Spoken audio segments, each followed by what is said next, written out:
Okay, very good morning to all of you and welcome back. In fact, our classes have become a little less frequent. Thanks to chemistry, which is having now a overdose of classes. तो हम लोग का classes थोड़ा सा gap gap सा होने लगा और कई बार गैप में एक अजीब सा डिसकंटिन्यूटी सा होता है ना? आई रिमेम्बर कि मैंने फ्राइडे अनाउंसमेंट किया था कि शायद हम लोग सब मंडे मिलेंगे, बट अब तो ट्यूसडे हो गया, अभी भी नहीं मिल रहे हैं, है ना? मैंने 5 तारीख को सुना है। एक्चुअली क्या है ना कि मैं घर में क्लास ले रहा था लास्ट वीक, तो मुझे भी आइडिया नहीं था कि स्कूल में डिसीजन चेंज हो चुका है। अभी बोल तो रहे हैं कि 1-2 दिन बाद प्लान है, but as I said it all depends on how much you all cooperate in the sense ki how much parents can possibly pick you up and then drop you and all those things. Ye sab problems hai, so let's hope it happens at the earliest, hai na? Chalo, good morning messages from Parth Bansal, Rishabh Jain, Garv Makkar, Som Datta, Harshit. Okay, in fact Rishabh has asked a question that is school nahi khule sir. वही तो comment कर रहा था अभी थोड़ी देर पहले. So probably maybe I assume that there will be a question like this. Well, one more question is from Som, and that is CPT का pattern बता दो पेपर का. अर्नव गीत says कि ना ही खुले तो बेटर है. You know, there are various opinions. In Bengali there is a saying, proverb. क्या? नाना मुनि नाना मौत. Now you might say आपने क्या बोल दिया, हमें तो कुछ समझ में नहीं आया. नाना मुनि means many rishis. Rishis means all those sages. Nana मौत, that means what? Various opinions. So like let's say for a particular situation, if you go to all the learned men, the so-called sages, rishis and munis of the yesteryears, you will get various opinions. तो इसी को short में बोला जाता है इन बंगाली, नाना ऋषि नाना मौत. I don't know what would be the Hindi equivalent. So same here also. If I ask you who all are interested in coming to school, you will have some people and some people will say कि we are not interested. यही अच्छा है, घर में आराम से उठो, है ना? कभी कभी बिना ब्रश किए भी जूम में लॉग इन कर लो, किसी को क्या पता चलने वाला है. ये फ्रीडम कहाँ मिलने वाला है? I know both sides of the opinion are there. चलो, anyway, there was another change also. वैसे मैंने मैथ्स वाले सर को बोल दिया था कि आप अनाउंसमेंट कर देना, क्योंकि मैंने कुछ और बताया हुआ है, and that is सीपीटी का सीक्वेंस में इस बार चेंज हुआ है, इन द सेंस कि फिजिक्स की जगह मैथ्स किया गया. So that was some kind of change. Even it was surprise for me also, क्योंकि जनरली फिजिक्स का ही पहले होता है और उसके बाद बाकी फॉलो अप होता है. Somehow that pattern has been changed a little bit. ठीक है ना? चलो, anyway, let's get going. CPT का पैटर्न बता दो. Okay, that's another query, that is CPT का पैटर्न. But CPT का pattern remains the same. So there is not much of a change. जहां तक मुझे याद आ रहा है, 8 क्वेश्चन सिंगल चॉइस का, 8 question single choice, 5 questions one और मोर देन वन टाइप का, 4 क्वेश्चंस इंटीजर टाइप का और 1 पैसेज. ये मैं फिजिक्स की बात कर रहा हूँ. अलग अलग सब्जेक्ट में कई बार थोड़ा थोड़ा ऊपर नीचे हो सकता है. और 1 पैसेज होगा जिसमें 3 questions will be there based on that particular passage. I think that's it. और 10 नंबर के वो जो रिटन वाला पार्ट होता था, that would be 2 questions of 2 marks and 2 questions of 3 marks. So that would be the pattern. So it remains the same. There is no difference as such. ठीक है ना? Okay, Bhavya is saying about the same thing. आपने तो physics बोला था. Yeah, I know. It was changed somehow. Actually, I was not there in the school last week, so last week school में ही discuss हुआ था. Even I was not aware of it. Arnav is asking कि physics की full तैयारी कर डाली, फिर पता चला कि अब maths का. चलो, life is full of sometimes surprises तो है ही है. Sometimes slightly bumpy surprises. So I think we are all getting trained for that. चलो, let's quickly start now. We already done a little bit of chit chat. हम लोगों ने Newton के बारे में एक चीज बोला था, अगर याद करके देखो, इज दैट 18 इयर्स के बाद उन्होंने अपने डॉक्यूमेंट्स पब्लिश किए थे. In the meanwhile वो अपना जो भी whatever story I have told. Now why 18 years? That's because he could not prove a certain thing, and that's what we are going to prove today. Now what happened was that we know today that if there is a point mass, let's say m, and let's say at r distance there is a point p, and I want to find out the gravitational field intensity at point P, what is the answer? So the gravitational intensity is Gm by r square. And we know that.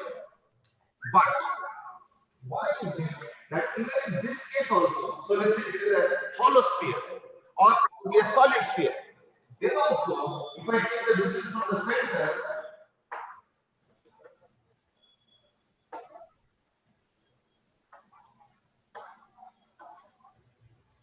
interestingly, the same formula works. So that means E in this case is also equal to Gm by r square. Now that's a little surprising. क्योंकि Newton ने experimental भी prove किए थे और वो prove किए थे for what point mass, लेकिन इसमें भी काम कर रहा है। अभी कैसे काम कर रहा है, क्यों काम कर रहा है, ये समझ में नहीं आया। ऊपर से एक चीज और समझो, याद करके देखो, मैंने बताया था कि अगर मान लो तुम दो पार्टिकल्स लेते हो और उनकी वजह से यहाँ पे इलेक्ट्रिक फील्ड इंटेंसिटी निकालते हो लेट्स से, तो हम लोग उस दो पार्टिकल सिस्टम को सेंटर ऑफ मास से रिप्लेस नहीं कर सकते हैं। याद है ना, हमने इसको प्रूव भी किया था, लेकिन यहां तो हो रहा है, तो somewhere it's not working and somewhere it's working. तो Newton was also little bit puzzled कि क्या चक्कर है, यहां पे कैसे वर्क कर रहा है। So that was the puzzle part. Now today our discussion is mainly on spheres, ठीक है ना। Unfortunately I don't have a duster in this room, मैं बस एक मिनट में डस्टर ले आता हूं, ठीक है ना। हाँ, तो आज का जो डिस्कशन है that is for a sphere. तो आज का पूरा डिस्कशन जो है ना एक ही टॉपिक पे होगा and that is a sphere. इसलिए मैं टॉपिक हेडिंग लिख देता हूं, sphere and things connected to a sphere. जैसे सपोज ये हॉलो स्फीयर है और मुझे यहां पे पॉइंट पी पे ग्रेविटेशनल पोटेंशियल निकालना, तो क्या करें? तो इसके लिए मैं क्या करता हूं, मैं थीटा एंगल पे एक सेक्शन लेता हूं और एक छोटा सा सेक्शन लेता हूं and let's call it as d theta. तो ये ऐसे से करके होगा, इधर भी वही चीज थीटा और डी थीटा, एक रिंग टाइप का निकल आएगा, जो भी I hope you are getting it.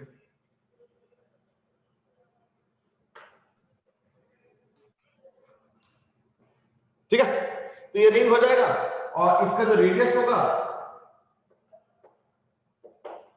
वो ऑब्वियसली आर साइन थीटा, और यहां तक का जो डिस्टेंस होगा वो होगा are cos theta. Mind you, what am I trying to find out? I am trying to find out the potential due to a hollow sphere at this point. Mind you, what is it? It is a hollow sphere. ठीक है? We have already read that gravitational potential for a point mass is Gm by r. Now, unfortunately or fortunately, in this case, it works even for m kept at the center of mass, and that was a little surprising. तो initially उनको भी समझ में नहीं आया कि काम कैसे करना। So let's see today how and why it exactly works. तो चलो ठीक है, अगर मान लो यहां से डिस्टेंस देखोगे तो इस रिंग की वजह से पोटेंशियल क्या होगा, तो याद करके देखो, अगर एक रिंग लिया जाए m मास का और अगर r डिस्टेंस है और अगर ये कैपिटल r है, इन दैट केस यहां पे पोटेंशियल क्या होगा, the potential at p is equal to gm by under root of r square plus r square, है या नहीं। तो मैं उसी कंसेप्ट को यहां पे यूज करूंगा, तो क्या आएगा ना g into m। now what is m? Mass per unit area होगा m by 4 pi r square, m by 4 pi r square and into multiplied by what, the area of the ring। तो area of the ring क्या हो जाएगा 2 pi, इसका radius क्या होगा r sin theta, r sin theta into ये वाला कितना होगा r d थीटा। इनटू ये क्या आया, ये आया है जी एम, तो अब ये एम आ गया upon R square plus are square, तो I am taking this as suppose small R, तो यानी हमारे लिए क्या हो जाएगा ये under root of small R, लेकिन हमें तो रिंग के सेंटर से चाहिए, तो क्या होगा small R minus R cos theta, यानी small R minus R cos theta whole square plus ये हो गया मेरे लिए capital R, this capital R, and that is in this case equal to R sine theta, तो plus R sine theta का whole square is equal to, अब इसका integration हो गया ना, लेकिन मैं पता क्या करूंगा, मैं इसमें थोड़ा सा वेरिएबल चेंज करूंगा, क्या चेंज ना, मैं यहां पे एक लाइन ज्वाइन कर रहा हूं और इसको बोल रहा हूं एज एस, एस कहां से कहां तक जरा समझो, पॉइंट पी जहां पे पोटेंशियल निकालना है वहां से रिंग जहां पे मौजूद है, रिंग का मास वहां तक।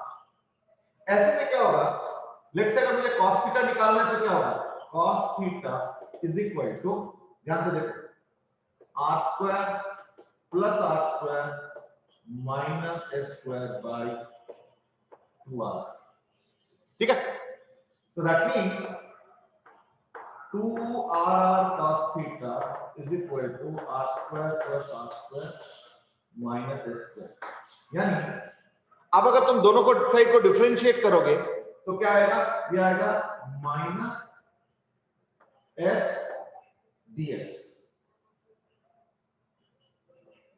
और अदर माइनस 2s ds, इसका इक्वल टू cos थीटा क्या होगा माइनस sin थीटा, यानी minus 2r sin theta d theta, तो therefore you have sin theta d theta is equal to 2 cancel minus cancel, तो क्या होगा s by r,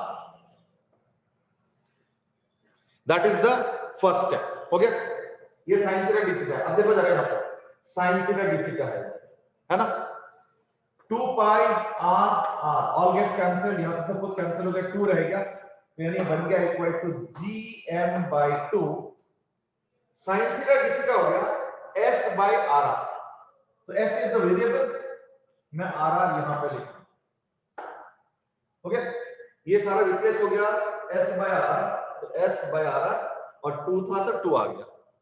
अब आ जाओ इसका, इसका क्या होगा देखो, small r square minus 2 small r capital R cos theta, ठीक है, plus r square cos square theta r square sin square theta, तो प्लस r स्क्वायर, ये आ गया इज इक्वल टू, अब एक चीज और देखो, यहां पे है 2r cos theta, 2r cos theta क्या होगा, r square plus r square minus s square, यानी equal to gms by 2r into under root में क्या आ रहा है देखो, r square plus r square minus 2r cos theta क्या है, r square plus r square minus x square, यानी r square plus r square minus s square, देख लो अच्छे से,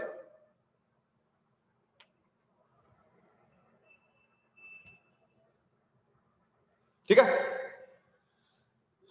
okay, now what is this equal to, जरा ध्यान से देखो, ये सब कैंसिल हो रहा है, r स्क्वायर के साथ r square cancel, small r square के साथ स्मॉल r स्क्वायर कैंसिल, तो माइनस s स्क्वायर यानी क्या होगा प्लस s स्क्वायर, के ऊपर अंडर रूट है तो एक s बचेगा बस, यानी कितना हो गया g m और s ds, तो ये भी s ds, ये s ds, मैंने ds लिखना भूल गए थे तो लिख दिया, तो gm s ds by 2r into ये सब कैंसिल करके क्या आ रहा है s स्क्वायर का अंडर रूट करो तो एक s बचा, यानी एक s आ गया, यानी ss भी कैंसिल हो गया, यानी equal to gm ds by 2r बन गया। अब इसको मुझे इंटीग्रेट करना है, तो इंटीग्रेट इंटीग्रेट इंटीग्रेट इंटीग्रेट। अब मुझे लगाना है लिमिट्स। अब जगह तो है नहीं उधर, तो मैं इधर आ जाता हूं। लिमिट्स कैसे लगाए? तो देखो जो पोटेंशियल बनेगा दैट विल बी व्हाट, इसका इंटीग्रेशन होना है ना, तो इंटीग्रेशन gm/2r तो बाहर निकल जाएगा, gm/2r बाहर निकल गया, इंटीग्रेशन ds। s का लिमिट्स होगा, s कहां से स्टार्ट होगा, ये देखो s का पहला पॉइंट यहां पे होगा, और ऐसे करते करते करते करते करते s का वैल्यू u करते करते s यहां पे होगा। What is this? This distance is nothing but small r minus capital R. And this distance will be what? Small r plus capital R. लिखने का जगह बिल्कुल नहीं है, इसलिए मैं लिख नहीं रहा हूं, या लिख ही देता हूं। चलो यहाँ पे जगह हो गया, ये हो गया small r plus capital R. So therefore the limits will be small r minus capital R to small r plus capital R. इससे क्या बन रहा है? gm/2 capital R small r into ds का लिमिट तो ऐसा आएगा, है ना? तो s के बाद क्या होगा?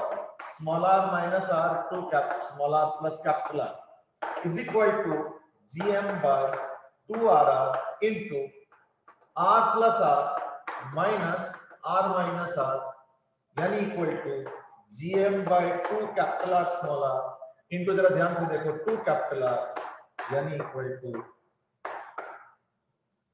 gm by, यानी समझो हो क्या रहा है? हो ये रहा है कि हमने हॉलोस्फीयर के लिए पोटेंशियल निकाला दूसरे पॉइंट पे, बाहर वाले पॉइंट पे, और वो वैल्यू उतना ही आ रहा है जितना कि अगर मैं इस कैपिटल एम मास को हटा के, कैपिटल मास के हॉलोस्फीयर को हटा के, अगर मैं कैपिटल एम मास के एक स्फीयर पॉइंट मास अगर इस पॉइंट पे डाल देता सेंटर पे, तो उतना ही पोटेंशियल इस केस में बनता है। And that is the proof of why things are working in case of point mass, and the same formula is working for all points outside a hollow sphere. Now you might say, what about a solid sphere then?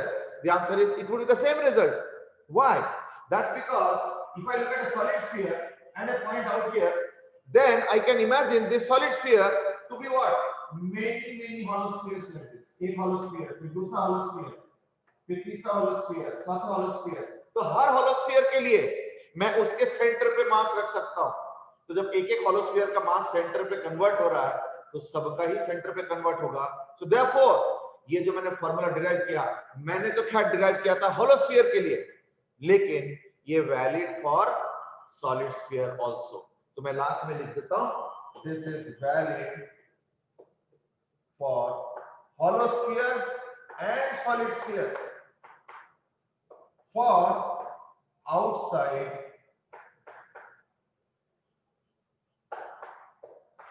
बस एक condition है, and that is what? The point should be outside, बस और कुछ नहीं, ठीक है ना? The point should be outside, और कोई कंडीशन नहीं। पॉइंट इनसाइड होगा तो क्या होगा? हाँ बेटे, पॉइंट अगर सॉरी अंदर होगा तो क्या होगा? हाँ ऐसा ही मैंने पूछा था कुछ। मैं आऊंगा उस पे, उसी पे भी आऊंगा, डोंट वरी। अभी हमने क्या डिस्कस किया? अभी हमने डिस्कस किया potential for a hollow sphere outside the hollow sphere, ये हो गया ना? अब हम डिस्कस करेंगे field for a point outside the hollow sphere, field, gravitational field, क्योंकि उसका भी फॉर्मूला ऐसे ही पॉइंट मास से रिप्लेस करके बन जाता है। So why, the question is why.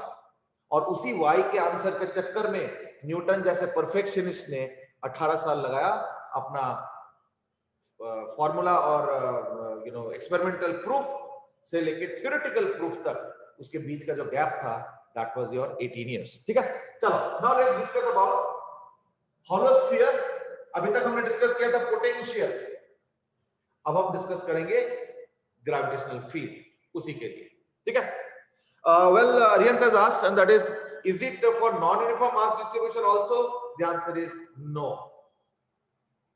पर एक चीज है, थोड़ा ध्यान से सुनो, मैं जब नो बोल रहा हूं तो इसका मतलब ये नहीं कि मैं यूनिवर्सल नो बोल रहा हूं, मैं इतना ही कह रहा हूं कि अगर मान लो एक हॉलो स्फीयर है या सॉलिड स्फीयर है और पॉइंट आउटसाइड है और मास डिस्ट्रीब्यूशन कुछ रैंडम सा है, तब तो ये कंसेप्ट काम करेगा नहीं कि मास को सेंटर से रिप्लेस कर दो। लेकिन अगर मान लो वेरिएबल मास डेंसिटी है लेकिन उसका डिस्ट्रीब्यूशन रेडियल है, रेडियल मतलब यहां का डेंसिटी एक है, यहां वाला अलग डेंसिटी है, वहां वाला अलग डेंसिटी है, लेकिन एक पर्टिकुलर रेडियस पे एक ही डेंसिटी है, अगर इस प्रकार के डेंसिटी का वेरिएशन होगा या डिस्ट्रीब्यूशन होगा, इन दैट केस ये कंसेप्ट उसमें भी काम करेगा। बट अगर रेडियल डिस्ट्रीब्यूशन यानी आर के प्रोपोर्शनल डिस्ट्रीब्यूशन अगर नहीं है या आर का फंक्शन नहीं है, कुछ और फंक्शन है, इन that case it will not work, that is also true, ठीक है ना। सो दैट्स हाउ, यानी बेसिकली कहना कि उस स्फीयर, कम से कम एक स्फीयर में एक ही डेंसिटी चलना चाहिए, एक पर्टिकुलर हॉलो स्फीयर में एक ही डेंसिटी अगर चलेगा तो इन दैट केस हॉलो हो सॉलिड हो, it will work same way as I have derived in this particular case for hollow and solid uniform sphere. हमने डिराइव किया फॉर यूनिफॉर्म स्फीयर, पर नॉन यूनिफॉर्म में भी काम करेगा अगर सिर्फ आर का फंक्शन में डेंसिटी वेरिएशन है तो, दैट्स द पॉइंट, ठीक है। फिर पता क्या होगा, अगर आर के फंक्शन होता है ना तो यानी एक पर्टिकुलर आर पे एक ही वैल्यू हो जाता है, तो that case it will work. भले अक्रॉस आर अलग अलग डेंसिटी है लेकिन एक पर्टिकुलर आर पे तो सेम डेंसिटी हो गया ना, तो then also this concept will work, ठीक है। चलो now let's go to sphere. अभी भी रह गया टॉपिक, हॉलो स्फीयर भी यही है, लेकिन अब हम लोग का डिस्कशन है ई के लिए थोड़ा सा एक्सप्रेशन और कॉम्प्लिकेटेड है, तो इसलिए यहां से मिटाना शुरू करना पड़ेगा। तो मैं यहीं से मिटाना शुरू करता हूं, ये वाला थोड़ा सा और कॉम्प्लिकेटेड है। वॉलेंपैथी ऐसे नहीं कि पूरा पूरा हमें नया नया करना पड़ेगा, कुछ पार्ट तो हम हेल्प लेंगे, but a little bit more complicated. तो कुछ पार्ट तो सेम है, जी m by 4 pi r square into 2 pi r sin theta d theta, sorry 2 pi r sin theta into r d theta, ये तो हो गया gm। बाय द वे एक ring के लिए लेकिन फॉर्मूला भी अलग है, फॉर्मूला है gmx या gmr by r square plus r square to the power 3/2, इसका फॉर्मूला अलग है, ठीक है ना। ओहो ये तो एकदम कॉर्नर पे आ गया, चलो कोई बात नहीं, सुनना तो आ ही रहा, ठीक है ना। तो r square plus r square to the power 3/2, तो मुझे इस फॉर्मूला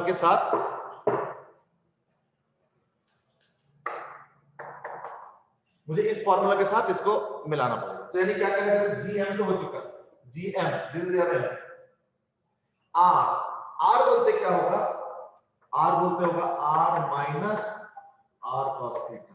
देखो अच्छे से, क्यों, क्योंकि अब तो हमें रिंग से सेंटर से डिस्टेंस लेना पड़ता है ना, तो ये r cos थीटा है, सेंटर से यहां तक स्मॉल r है, तो ये अगर माइनस कर दो तो यहां से डिस्टेंस ले लो वहां तक, तो क्या होगा r minus r cos theta according to the small r आ गया। और नीचे तो वही होगा जो हमने पिछले बार किया था, तो under root of r sin theta whole square plus r minus r cos theta whole square, है ना। ये एक काम करो, इसको हटाइए, टू द पावर 3/2 का इंटीग्रेशन ये हो जाएगा e इज इक्वल टू, अब देखो ये तो पूरा सिंपलीफाई हो गया था, याद है ना, ये सिंपलीफाई इस तरीके से हुआ था कि ये तो 2 pi r स्क्वायर पूरा कैंसिल हो जाता है, तो ये 2 हो जाता है, और sin थीटा d थीटा आया था s by 2r, है ना, s ds by 2r नहीं r, तो मैं भी वही करूंगा, तो ये पूरा रिप्लेस हो गया sin theta by s ds by 2r, वो एक्चुअली 2 यहां से आ रहा है और r जो है यहां से आ रहा है, तो यानी ये पूरा रिप्लेस हो गया। अब आ जाओ r minus r cos theta, उसको भी सॉल्व करना पड़ेगा, तो उसके लिए मैं यहीं पे कर देता हूं। देखो r minus r cos theta, r cos theta क्या है ना, r square plus r square minus s square by 2 small r.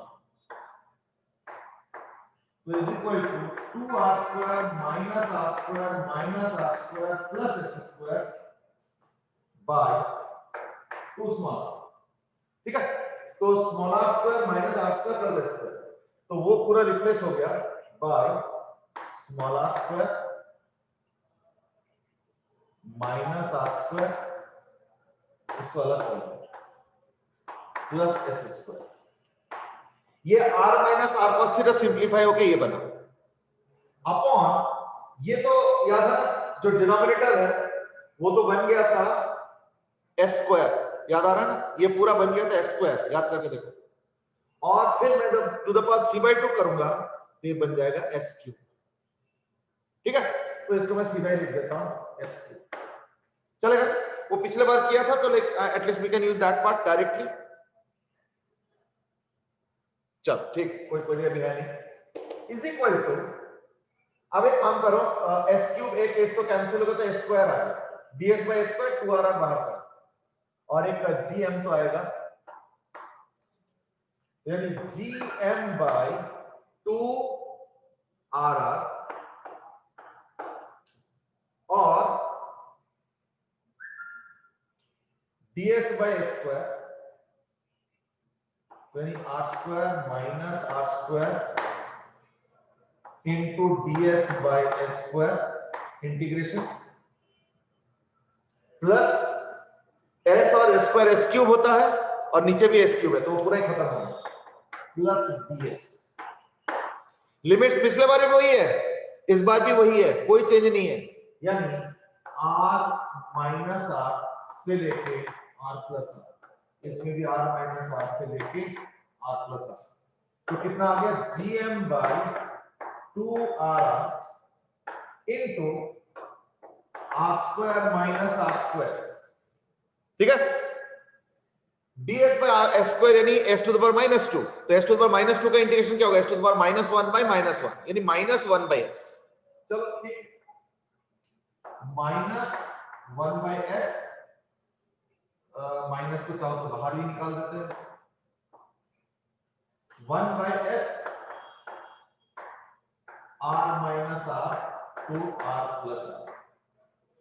यह एक काम और भी कर सकते हो, अब तो हमें पता चल चुका है इंटीग्रेशन के रूल्स, माइनस को अगर अंदर कर लो ना तो लिमिट्स को स्वैप कर दो, तो मैं वही कर देता हूं, इसको r माइनस r कर देता हूं, इसको r प्लस r कर देता हूं, ये माइनस हटा देता हूं, माइनस को अंदर करो तो लिमिट स्वैप होता है, सिंपल रूल. प्लस ये ds का इंटीग्रेशन क्या होगा s, तो s वाले का भी लिमिट्स आ जाएगा r माइनस r से लेके r प्लस r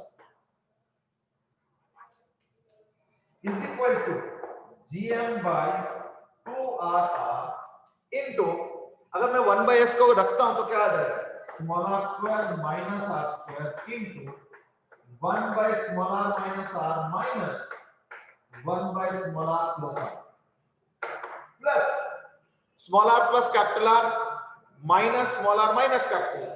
ये तो आसान है, small r minus capital R minus small r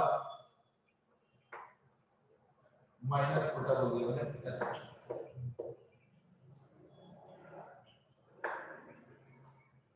ठीक है, चेक करो एक बार.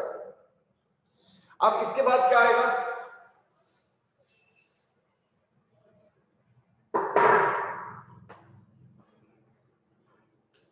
gm by 2r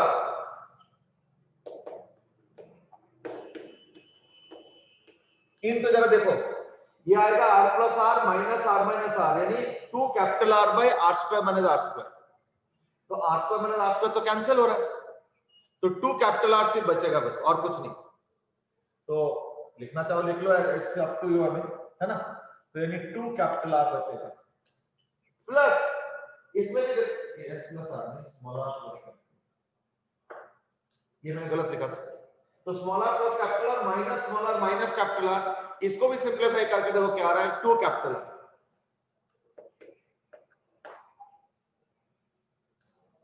ठीक है ना, एक छोटा सा मिस्टेक हुआ है और वो है कि यहाँ पे ना r क्यूब आएगा, है ना, ये जो आता है ना ये इसमें एक आर क्यूब भी आएगा, तो मैंने लिखा नहीं था, तो यहाँ पे देखना आर क्यूब आएगा,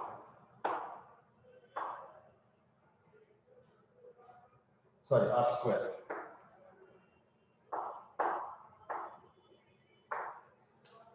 ठीक है ना, क्योंकि एक आर यहां से आ रहा है और एक ये वाला आ रहा है, समझ ना, तो वो आर स्क्वायर होगा, इसको करके आर आएगा तो आर स्क्वायर, तो यानी आर स्क्वायर हुआ प्लस 2r प्लस 2r, तो यानी 2 हो गया। ओहो सॉरी, एक और भी मिस्टेक, एक 2 इधर भी है, तो ये 4 हो जाएगा, है ना, तो यानी ये हो जाएगा 4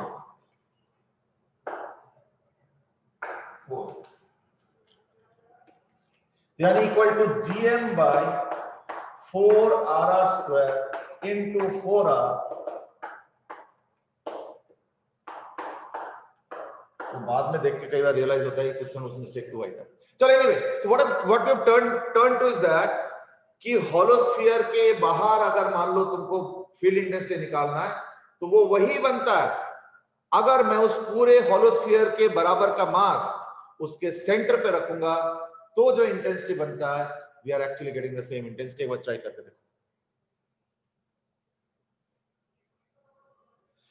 देवव्रत दास की डिनोमिनेटर के एलएचएस में 2rr की जगह सिर्फ 2r नहीं होना चाहिए। नहीं, वो ठीक है, वो एक्चुअली ये 2r हमने मिस कर दिया, ये 2r मिस कर दिया था, इसलिए जो मैंने 2 लिखा है ना वो 4 होगा। ठीक है ना, वो सारा सब कुछ करके मतलब ये 4 आएगा, बल्कि इसी स्टेप में होगा, है ना, इसी स्टेप नहीं होगा, 4r स्क्वायर इसी स्टेप नहीं होगा, है ना, 4r स्क्वायर इसी स्टेप में होगा, और वो इसलिए कि वो 2r हमने ध्यान दे रहे हैं, ठीक है ना। और फाइनली आ रहा फॉर अ पॉइंट मास। ठीक है, अब एक काम करता हूं, सपोज ये पॉइंट P अगर यहां पे ना होके यहां पे कहीं होता है, है ना, तो क्या करते हैं, तो लिमिट्स बदलते क्या लिमिट रखते बताओ जरा।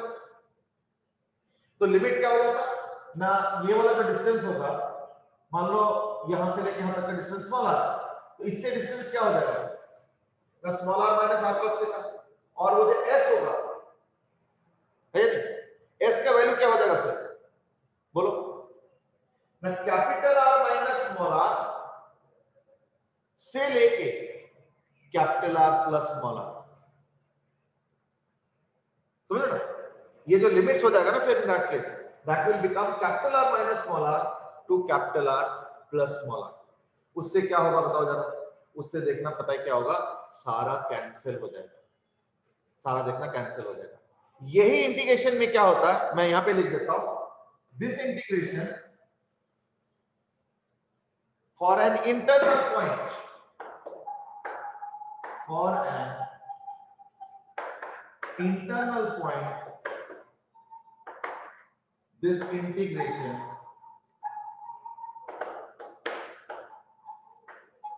Cancels out. लिमिट्स क्या आ जाएगा, द लिमिट आ जाएगा उस पर्टिकुलर केस में capital R minus small r से लेके capital R plus small r।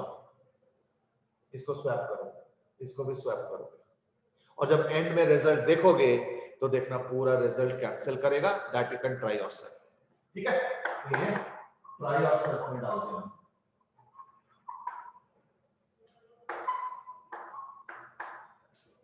Fine, यानी एक और चीज हमने कंक्लूड कर लिया इसी केस में, क्या कि अगर एक हॉलोस्फीयर होता है, यूनिफॉर्म हॉलोस्फीयर, इन दैट केस उसके अंदर वाले पॉइंट पे फील्ड इंटेंसिटी का वैल्यू 0 आता है, यानी P at an internal point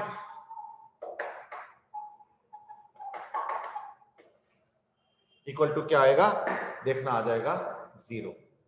ये अपने आप करके देख लेना, इतना टास्क हम छोड़ देते हैं तुम्हारे लिए, उतना कर लेना। ठीक है, okay, I can remove it, I hope. अब इसमें कोई दिक्कत है तो बता दो जरा, पूरे इंटीग्रेशन के प्रोसेस में। एक बार अंदर वाले की लिमिट बता दो, वो r माइनस r तो नेगेटिव होगा, नहीं, capital R minus small r, चलो मैं बता देता हूं क्यों। अब तो मिटा सकता हूं, कोई दिक्कत नहीं। इंटरनल पॉइंट के लिए देखो क्या हो जाएगा, ये हो जाएगा वो रिंग, वो डिजिटा विजिटा अपने आप कर लेंगे, मुझे कोई दिक्कत नहीं है। ये हो गया वो पॉइंट जहां पे मैं इंटरेस्टेड हूं, इस बार ये पॉइंट पी है, और ये डिस्टेंस हो गया स्मॉल आर। तो हमें तो पूरे स्फीयर को इंटीग्रेट करना है, पूरे स्फीयर को इंटीग्रेट करना है, यानी पहला पॉइंट ये आएगा, ये this is equal to capital R minus small r, और जो आखिरी पॉइंट आएगा, काम को यहां पे कर देता हूं, वो सब दिखेगा।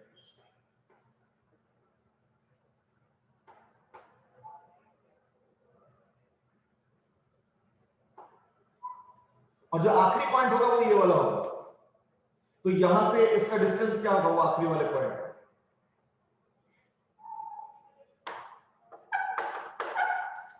यहां से यहां तक का जो डिस्टेंस है ना वो स्मॉल आर। आई होप कि दिख रहा होगा ठीक से। तो ये देखो, ये हो गया स्मॉलर डिस्टेंस दूर सेंटर पे, सेंटर से स्मॉलर डिस्टेंस दूर। तो हम लोग इंटीग्रेशन पूरे स्फीयर का करेंगे, तो पूरे स्फीयर का मतलब अब s का वैल्यू यहां से स्टार्ट होगा, यहां से करते करते पूरा स्फीयर कवर होगा और फिर यहां पे आके एंड करेगा। तो देखो जो सबसे पहला पॉइंट है उसका लिमिट्स हो जाएगा यहां से, इस पॉइंट से, है ना, कि s हमने यहां से लिया था, तो s का वैल्यू, s का जो लिमिट्स होगा वो capital R minus small r से लेके capital R plus small r होगा। Rest you try yourself. तो देखना E eight a internal point 0 है, ठीक है, ओके। अब इसके बाद मुझे बताओ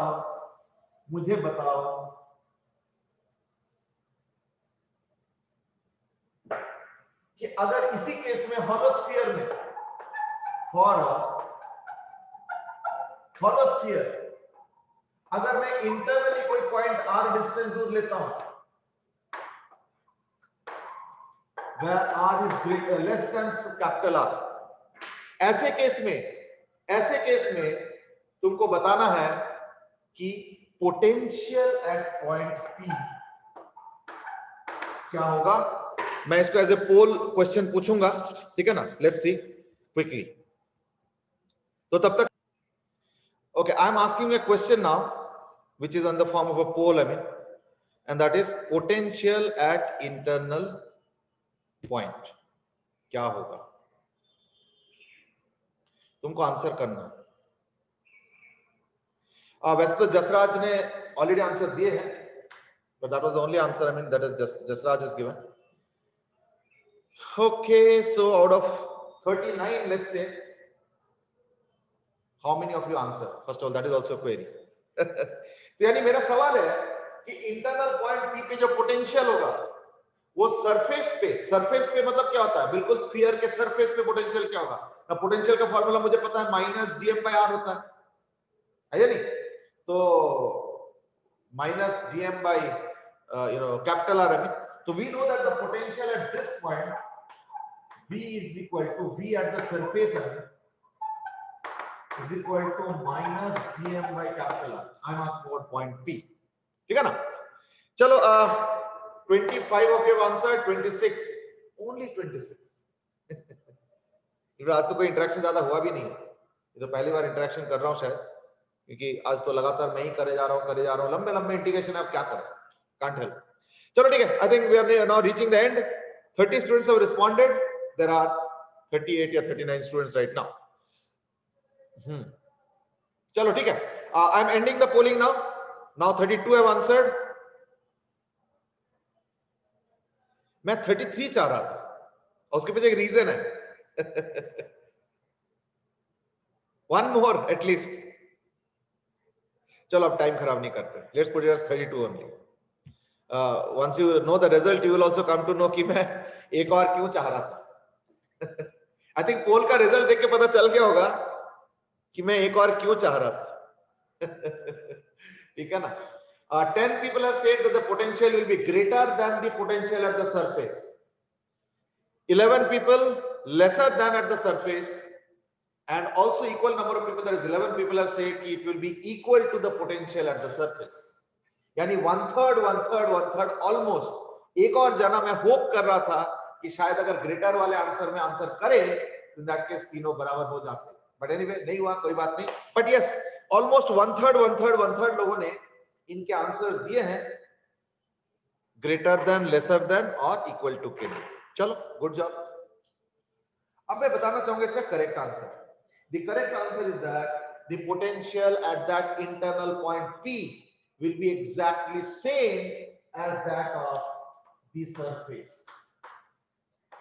Now you might say क्या रे सरफेस पे तो minus GM by capital R समझ में आ रहा है, ये अंदर भी minus GM by capital R, ये क्या चक्कर है ना? देखो मैंने ये क्वेश्चन थोड़ा ध्यान से देखा होगा कंटेक्सचुअल कैसे होता है। मैंने ये क्वेश्चन पूछा है जस्ट आफ्टर प्रूविंग, चलो प्रूव तो मैंने नहीं किया, मैंने तुम लोगों के लिए छोड़ दिया, बट मैंने एटलीस्ट बता दिया just after saying that we have found out that the field inside cancels out and E internal point 0. अब E internal 0 होने से देखो फर्क क्या पड़ता है ना, E internal 0 होने से पता क्या हो रहा है कि अगर तुम इंफिनिटी से एक 1 kg मास को यहां तक लेके आते हो, इन दैट केस जो वर्क डन करना पड़ेगा एक्सटर्नल फोर्स का वही पोटेंशियल है, और वो कितना है minus GM by capital R. लेकिन अब जरा सोचो इंटरनल तो फील्ड ही नहीं है, अगर इंटरनल फील्ड नहीं है इसके मतलब यहां से यानी सरफेस से अंदर किसी भी पॉइंट का, सरफेस से अंदर किसी भी पॉइंट पे फील्ड ही नहीं है, और अगर फील्ड नहीं है तो फोर्स नहीं है। क्यों? क्योंकि फोर्स का डेफिनेशन क्या है, force is equal to m into E. तो अगर मान लो फील्ड नहीं है अंदर की बात कर रहा हूं, तो अगर अंदर फील्ड नहीं है तो फोर्स भी नहीं है, और अगर फोर्स ही नहीं है तो in that case work done कहां से हो जाएगा। लेकिन इसका मतलब ये नहीं है कि अंदर के पॉइंट का पोटेंशियल 0 हो गया, नहीं, क्योंकि अगर डेफिनेशन देखो तो क्या है, इंफिनिटी से 1 kg मास अंदर वाले पॉइंट तक लेके आओ, ये डेफिनेशन है। तो इंफिनिटी से सरफेस तक का तो वर्क डन किया ना मैंने। हाँ, सरफेस से जो दूसरा पार्ट ऑफ द जर्नी है to the internal point, any point, कोई पर्टिकुलर पॉइंट नहीं, एनी पॉइंट इंटरनल, वो वाले हिस्से का वर्क डन 0 है।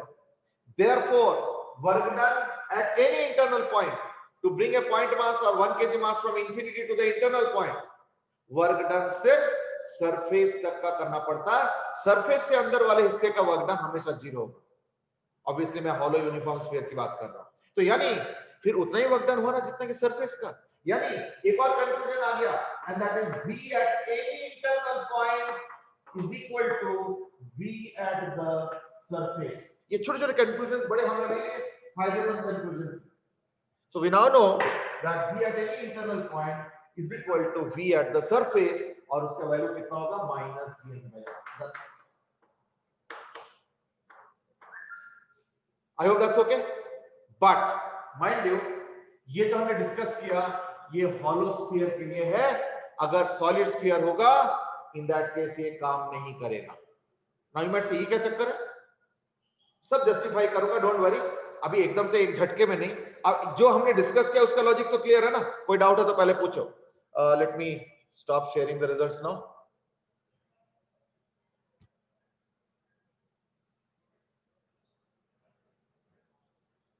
चलो लेट्स प्रोसीड नाउ। अब मैं पूछता हूं कि अगर मान लो पॉइंट मास का और अगर मैं एक हॉलो स्फीयर का कंपैरिजन करूं तो पॉइंट मास का फील्ड और पॉइंट मास का पोटेंशियल का ग्राफ बनाओ, ठीक है। सिमिलरली हॉलो स्फीयर का फील्ड और हॉलो स्फीयर का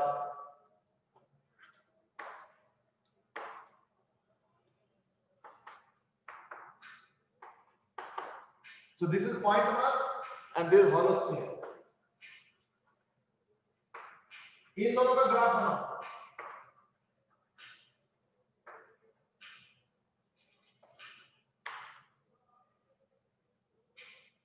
ठीक है, I am giving you half a minute to draw the graph of each. चलो बताओ।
Okay, I've launched another poll for potential graph of point mass.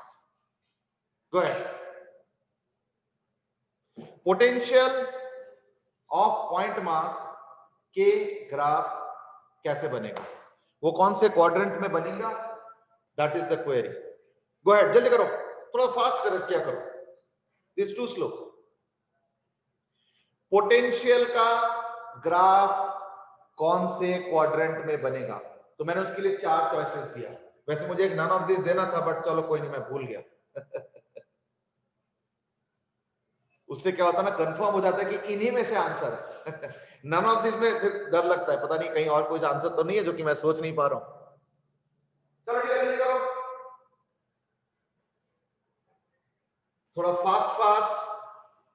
Okay, only 12 responses, come on. ये क्या है, हम तो चाह रहे थे कम से कम 30 आंसर्स आए, बट चलो कोई बात नहीं, 28 तक पहुंच ही गया. ठीक है ना, चलो I think now let's put an end, क्योंकि अदरवाइज ये पोलिंग में ही टाइम चला जाता है. Let me end the poll. देखो मैं बताता हूं एक चीज, और ये थोड़ा सा वार्निंग के साथ बताना चाहूंगा. ठीक है ना, मैं शेयर रिजल्ट्स कर रहा हूं. रिजल्ट यह है कि 1 और 2 फर्स्ट क्वाड्रेंट और सेकंड क्वाड्रेंट में 4 आंसर्स आए, 14%. मेजॉरिटी का आंसर है 2 और 4, यानी सेकंड और फोर्थ क्वाड्रेंट, और वो आंसर से 16 यानी 55%. I hope the percentages add up to 100. एक बार चेक करके देख सकते हो, कई बार तो बिना 100 का भी होता है. 3 और 4 वाले 6 है, और 1 और 3 वाले 3 है. ठीक है ना. Now let me draw the graph, and after the graph you can count for yourself कि कौन सा आंसर सही है. ठीक है ना. तो पॉइंट मास के लिए पोटेंशियल ग्राफ, ध्यान रखना, पोटेंशियल का बोला था मैंने, पोटेंशियल का ग्राफ पता है क्या होगा पॉइंट मास के लिए, ये होगा.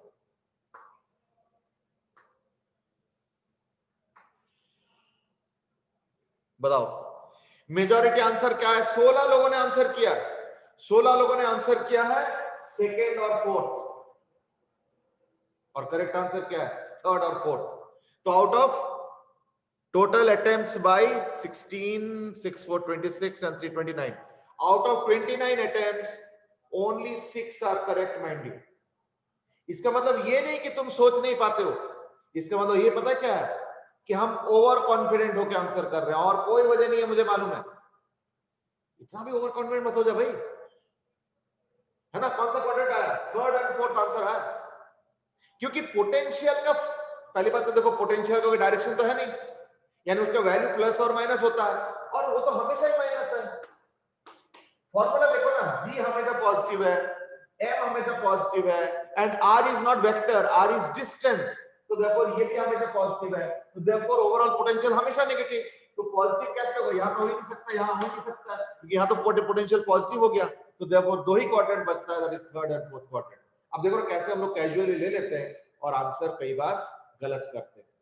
देखो मिस्टेक होना अलग चीज है, मिस्टेक होता है, कैलकुलेशन मिस्टेक होता है. मैंने भी 2r भूल गया था, तो बाद में देखा कि अरे तो मिल नहीं रहा है, तो मैंने ध्यान से देखा कि यहाँ पे ये छूट गया था, होता है, I am not denying that, लेकिन कैजुअल मिस्टेक नहीं होनी चाहिए, that is my only concern. ठीक है ना. चलो एनीवे, अब तो देखो मैं बाकी ग्राफ में भी मुझे शक हो रहा है, फिर है या नहीं, तो रीलॉन्च करना चाहता हूं मैं. अब क्वेश्चन अगर बदलूंगा ना,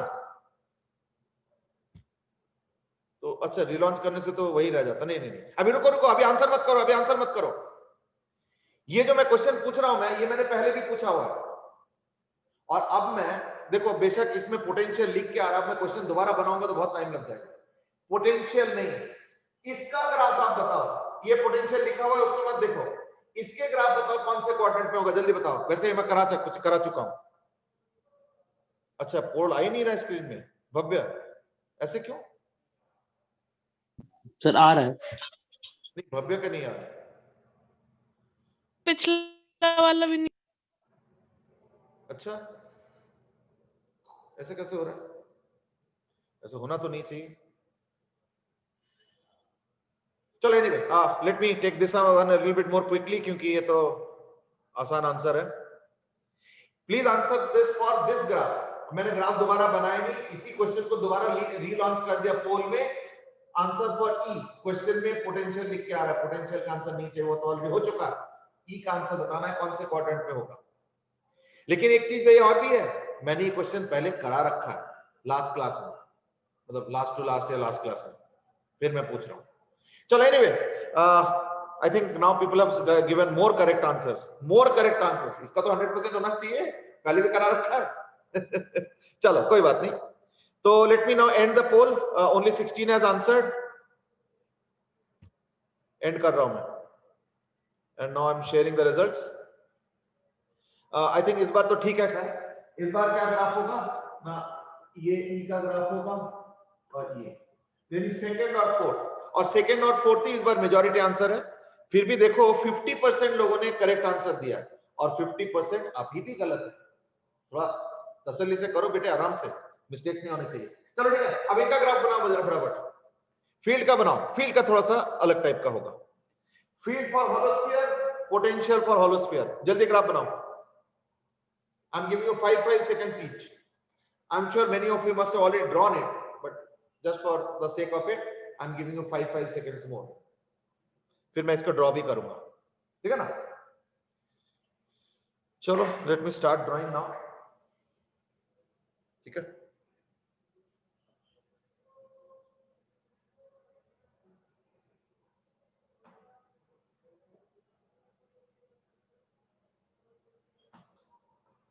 अब ड्रॉ करो। पहली बात तो यहां पे 0,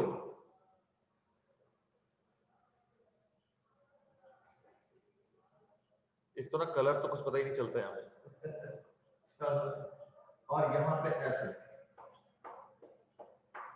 ये इनफाइनाइट नहीं है, फाइनाइट है, ध्यान रखना। आज ना मैं कलर चॉक लाया हूं, लेकिन मैं तो देख रहा हूं स्क्रीन में सारे कलर्स एक ही जैसे देखने में हो रहा है, कोई फर्क ही नहीं पड़ रहा, क्या करें। और इस तरफ क्या होगा ना, उतना ही बनेगा।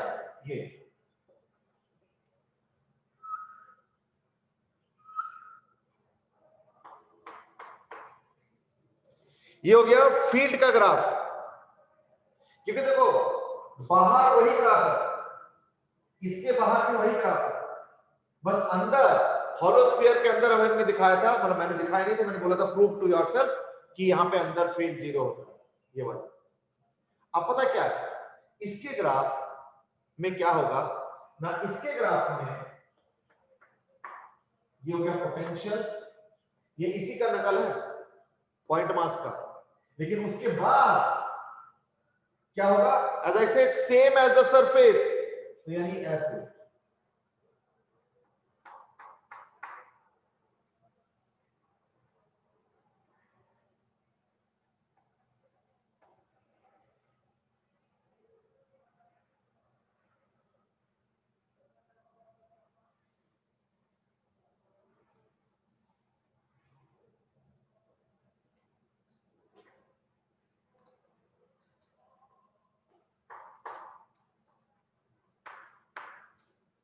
देख लो, this is a graph for gravitational potential due to a होलोस्फीयर।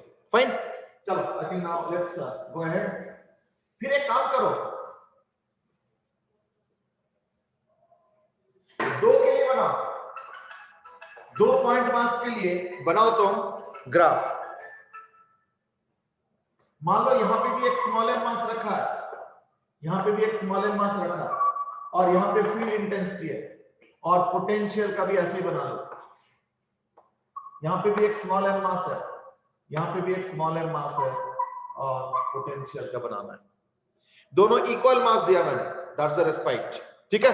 और तुमको ग्राफ बनाना है, जल्दी करो। This time I will not give you more much time, I will just give you around half a minute. Jasraj has asked, क्या आपने ई का negative sign direction के वजह से दिया? बिल्कुल सही, क्योंकि यहां पे अगर तुम एक पॉइंट मास रखते हो 1 kg का, तो वो इधर अट्रैक्टेड होंगे, है ना, इधर अट्रैक्टेड होंगे इस 1 kg मास को। देखो दैट्स माइनस आई कैप, तो वो जो माइनस साइन है ना, इसकी वजह से मैंने माइनस ड्रॉ किया। और अगर तुम यहां पे रखते हो एक 1 kg मास, तो वो इधर अट्रैक्टेड होंगे और वो प्लस आई कैप, इसलिए देखो पॉजिटिव में ग्राफ ड्रॉ किया। ये होता है इसका वजह।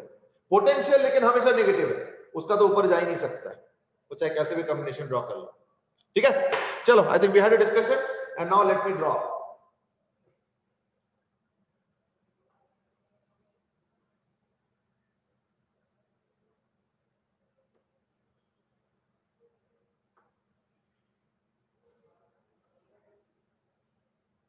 This is a graph for potential variation, sorry field variation for two masses. क्योंकि इक्वल मास है तो ये बिल्कुल सेंटर पॉइंट पे होगा, हमेशा नहीं होगा बट इस केस में होगा। पोटेंशियल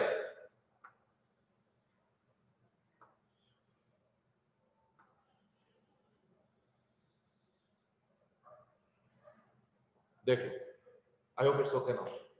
याद रखना पॉइंट मास के आसपास पोटेंशियल माइनस इंफिनिटी होता है फॉर ऑब्वियस रीजन, क्योंकि पॉइंट मास का मतलब तुम बहुत करीब जा सकते हो, तो करीब जाने का मतलब आर डिनोमिनेटर में वैल्यू लगभग जीरो के आसपास आ जाएगा, तो पोटेंशियल का वैल्यू माइनस इंफिनिटी पे आ जाएगा। इसलिए देखो पॉइंट मास के इस तरफ भी माइनस इंफिनिटी आ रहा है, इस तरफ भी माइनस इंफिनिटी, पॉइंट मास के इस तरफ भी माइनस इंफिनिटी आ रहा है, इस तरफ भी माइनस इंफिनिटी, बीच में यू नो वैसे हाईएस्ट पोटेंशियल होगा लेकिन ग्राफ में सबसे ऊपर है ना, क्योंकि यहाँ पे सबसे कम नेगेटिव है और यहाँ पे माइनस इंफिनिटी और बीच में सबसे कम negative, and that's the reason for this graph. ठीक है, चलो we'll just begin the journey for sphere, अभी it's not over as yet। अभी मैं हॉलोस्फीयर का डिस्कशन कर रहा था, अब मैं डिस्कशन करना चाहता हूं सॉलिड स्फीयर के लिए। सॉलिड स्फीयर, चलो, so our discussion is now focused on solid sphere. जैसे सपोज मैं पूछता हूं ये एक सॉलिड स्फीयर है, इसके बाहर इंटेंसिटी क्या है, लाइक ए पॉइंट मास, कोई डिस्कशन करने की जरूरत नहीं है, लेकिन मैं इंटरेस्टेड हूं यहां पे at a distance of small r where small r is less than capital R, that's all। ऐसे में पता है मैं क्या करूंगा, मैं इस सॉलिड स्फीयर को दो हिस्से में डिवाइड करूंगा, इस रेडियस पे एक स्फीयर बना दूं। पता है इसका फायदा क्या होगा ना, इसके बाहर वाला जो स्फीयर का पार्ट है मैं उसको हॉलो स्फीयर की तरह ट्रीट कर सकता हूं। पूरा पूरा ड्रॉ नहीं कर रहा, मैं ऐसे दिखा देता हूं कि हॉलो स्फीयर, इन सारे हॉलो स्फीयर्स की वजह से यहां पे जो इंटेंसिटी बनेगा वो बनेगा जीरो, लेकिन इस अंदर वाले पार्ट का जो मास है ना, अब वो देख लेना अपने आप, तो थोड़ा सा बायस हो गया, मेरी सेंटर यहां पे है तो अपने आप कर लेना जो भी।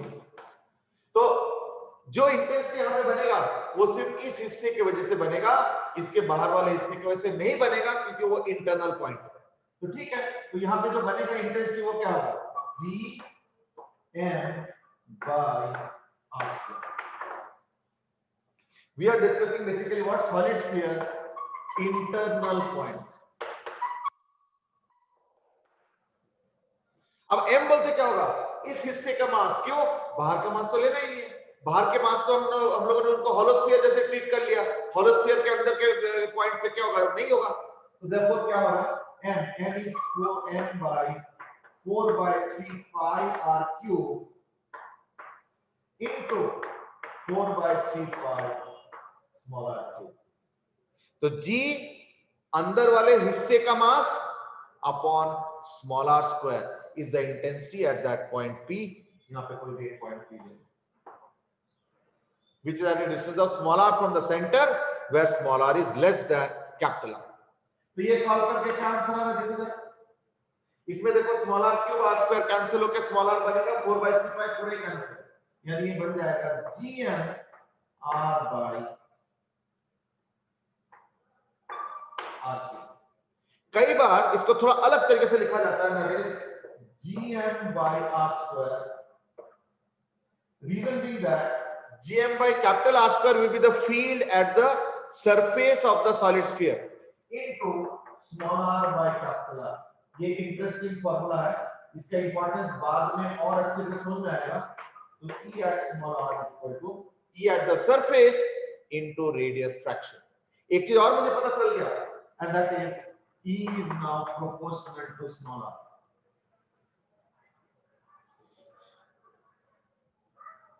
सो में दास की क्या ये पॉइंट मास का ग्राफ है, मतलब ये वाला तो पॉइंट मास का था, बट एक नहीं दो मास का, I don't know which one you are asking, ठीक है ना। अब मैं एक काम करता हूं, अब मैं सॉलिड स्फीयर के ई का ग्राफ बनाना चाह रहा हूं, फॉर दिस सॉलिड स्फीयर ई का ग्राफ।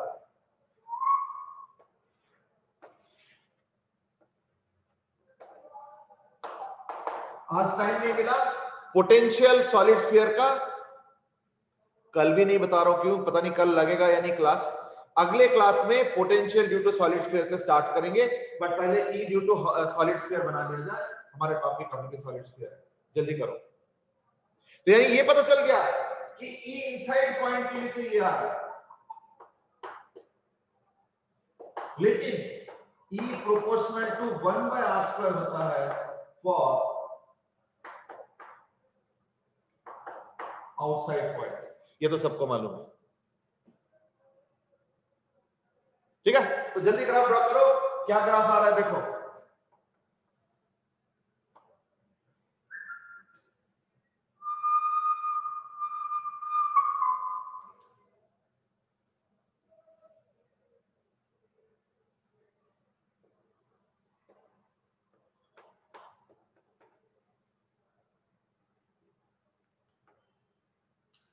ये इसका ग्राफ होगा, ये सरफेस का।